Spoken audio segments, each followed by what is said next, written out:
Manitoba is famous for two things: cold weather and mosquitoes. But when it comes to our food identity, there's a few things that make Manitoba stand out. I've been on a mission to learn everything I can about two of Manitoba's most iconic menu items, the Fat Boy Burger and the Jambuster. And I've got an ugly confession to make, so stay tuned. I'm Anna Hymers. I'm a Red Seal chef and culinary research technician, born and raised in Manitoba. When I think about Manitoba foods, I often picture the dishes that represent the diasporas who live here: Mennonite, Ukrainian, Greek, Filipino, and so many others. And they're all delicious, but they aren't uniquely Manitoban. They aren't things we can claim as our own.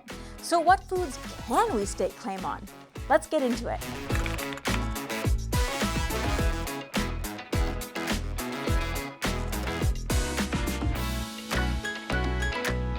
Fat Boys. Winnipeg in particular is famous for them. But what are they exactly?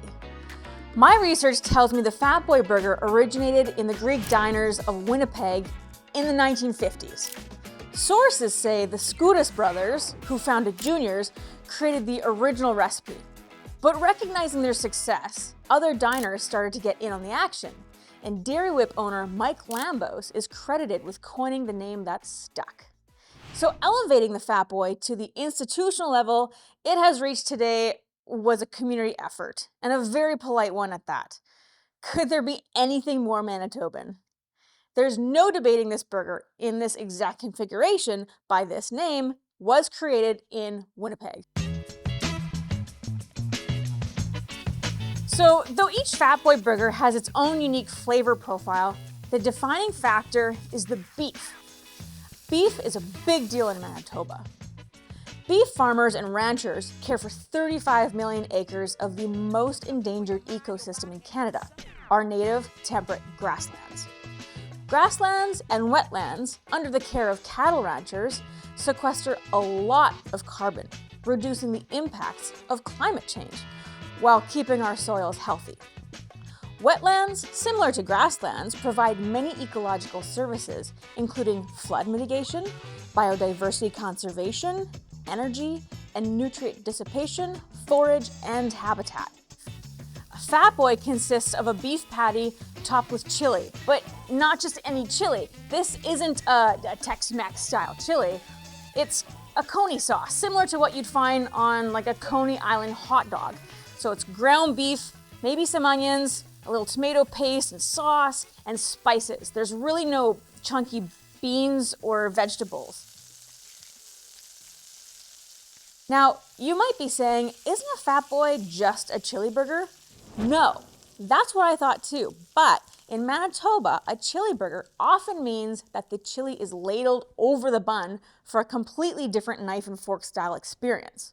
And elsewhere in North America, a chili burger is usually just a patty, chili, and cheese. So, what makes the Fat Boy different are the toppings, actually. A true Fat Boy burger must include shredded iceberg lettuce, a little cheese, a little chopped onion, pickled spears, they gotta be spears, a little sliced tomato, and then of course, slather on some mayo and some mustard. Key here is our soft sesame seed bun, okay?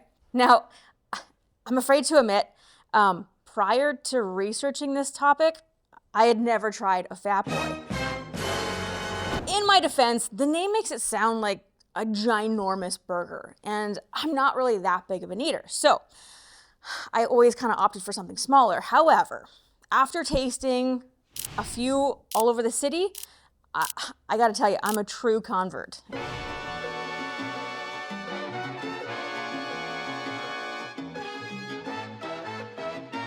Let's do this.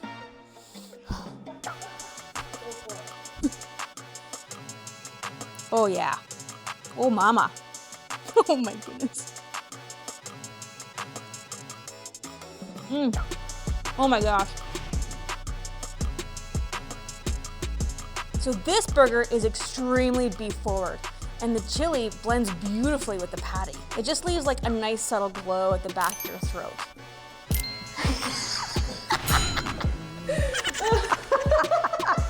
The Fat Boy Burger is more than just a burger. It's an experience. preferably a warm and cozy one, sitting in a window booth, surrounded by the sights, sounds, and smells from a family-owned Greasy Spoon diner. There's something nostalgic about it. Good energy, great atmosphere, and a really satisfying burger. I would 100% order it again.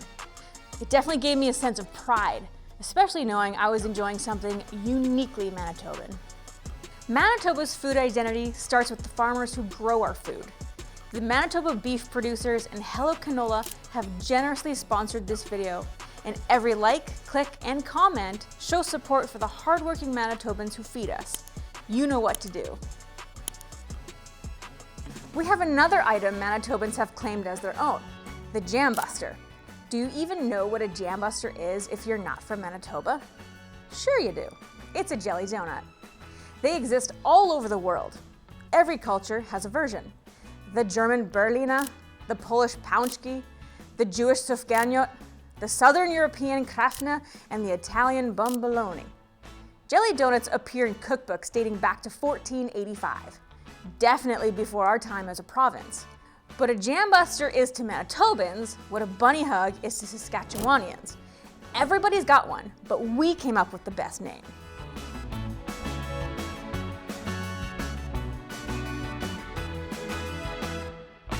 So I remember eating my first Jambuster at Robin's Doughnuts as a kid. A perfectly fried donut filled with sweet and jammy, not jellied, strawberry filling.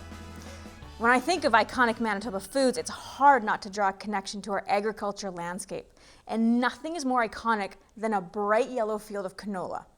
Canola is the #1 cooking oil in Canada, and for good reason. It's locally grown by over 40,000 farmers across the prairies. Canola oil's neutral taste, light texture, and high smoke point make it a great match for everyday use. Best of all, canola oil is affordable at just pennies per serving.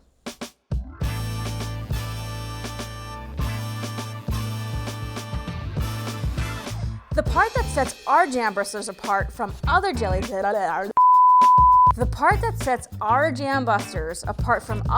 donuts is the powdered sugar, and the more, the better. Enough to make a mess just after the first bite, and especially enough to end up right up your nose, so all you smell for the rest of the day is that sweet icing sugar and strawberry goodness. Oopsie doodles, that beautiful filling, and all over my fingers. Unfortunately, my research on the Jambuster didn't yield quite as many results as that of the Fat Boy. Who came up with this name? And why does it seem like the Jambuster has completely fallen off the map? Thankfully, I found some fantastic local bakeries across the province that are still giving the Jambuster the love and attention it deserves. But they're not on the menus of any of the major chains anymore. Why isn't the Jambuster as popular as it once was? Help me out by sharing your memories and knowledge of the Jambuster in the comments, and let's #BringBackTheBuster. In a mosaic province, there aren't many foods that we get to celebrate as our own, so we hold on tight to things like Fat Boys and Jambusters.